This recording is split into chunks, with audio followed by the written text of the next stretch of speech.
The United States has one of the most advanced navies in the world.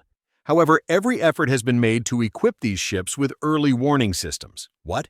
Enemies can still pose a threat from land, sea, and air. Fortunately, the Navy has numerous means of defending its ships, even when they are in the middle of the ocean. Close-range threats are those that are so close to the ship that they pose an immediate danger. They range from fast attack boats and unmanned vehicles to air threats such as fighter jets and drones. For naval vessels, air attacks pose the greatest danger. This has been true since the invention of the airplane, but has become even more significant thanks to powerful new anti-ship missiles and other air weapons. For this reason, many ships are equipped with advanced air defense systems, including radar, missiles, and automated guns. One of the most important of these is the Close-In Weapon System, CIWS. This radar-guided Gatling gun system can fire 20 projectiles at a rate of 4,500 rounds per minute. This creates a dense wall of fire that can incapacitate and destroy a variety of threats.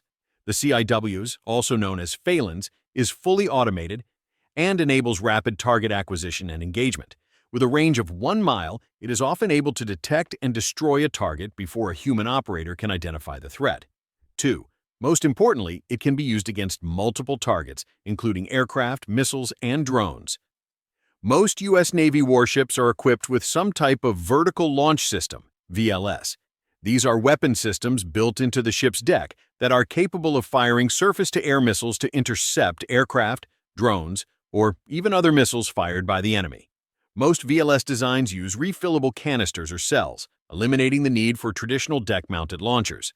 When combined with a combat system such as Aegis, these missiles can be fired at multiple targets simultaneously with minimal human intervention. Applause. Another important aspect of ship defense is RAMs, short for Rolling Airframe Missiles. These are lighter and much faster than their vertically launched counterparts.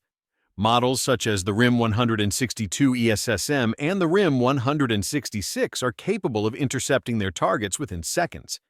Due to their speed, small size, and low altitude, it is nearly impossible for the enemy to detect them before it is too late. For smaller and more immediate threats on the surface, the ship has an arsenal of smaller weapons to eliminate these threats. For such cases, sailors are trained in the use of 50-caliber machine guns. These powerful rapid-fire weapons can provide immediate suppressive fire against small boats, low-flying drones, and other nearby threats. They are particularly useful against fast-moving targets, as they can fire at a rate of up to 120 rounds per minute.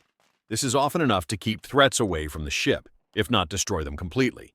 Some close-range threats require more precise attacks, which is why Marines are also trained in the use of light weapons and assault rifles. In the event that the ship is boarded or larger weapons cannot be used effectively, these crew members can still defend their ship effectively.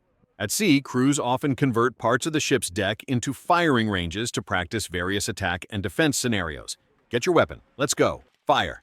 Despite their size, small boats can pose a major threat even to the most modern warships. Marines and other naval personnel are trained to take such threats seriously. They use everything from machine guns to helicopters to explosives to prevent fast attack boats from breaching the ship's perimeter. The Mk-38 Mod 3 represents the next generation of naval weapon systems. The Mk-38 can be equipped with a 25 chain gun that can fire more than 200 rounds per minute. Most importantly, this state-of-the-art weapon system has been modified for long-range use, allowing it to aim accurately even in rough seas or against moving targets. The weapon has a maximum range of more than 16,000 yards, but is most effective against targets within 3,000 yards. In modern warfare, rockets and missiles have become the weapon of choice for most countries fighting enemy opponents.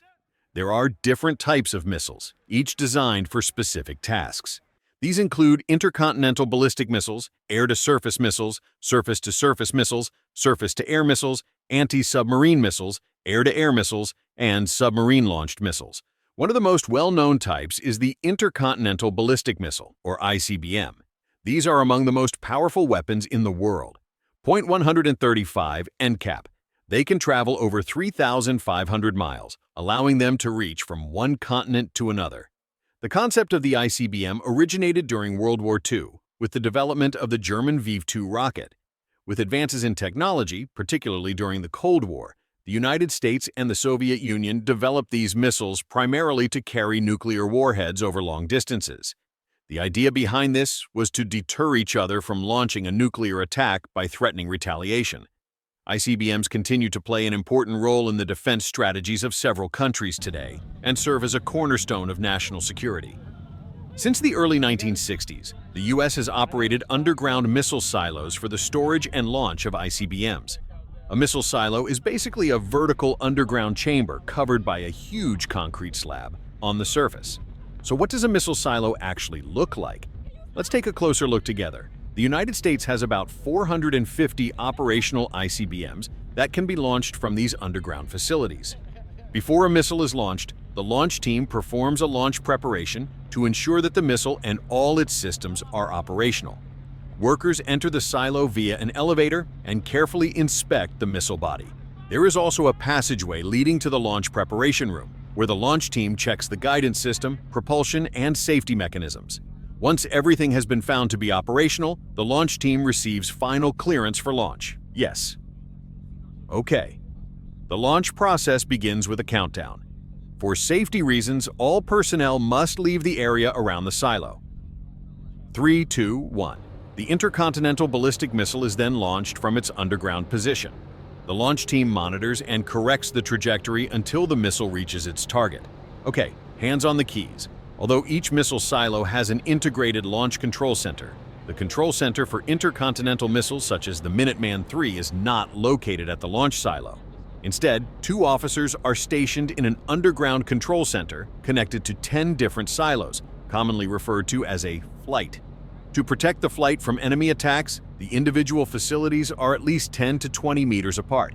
The launch control centers or launch teams are on duty around the clock and are in reliable communication with the President and the Secretary of Defense.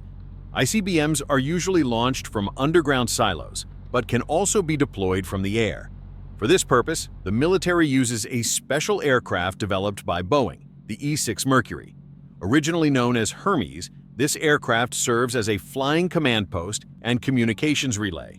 Initiate the launch process. Get everyone into position.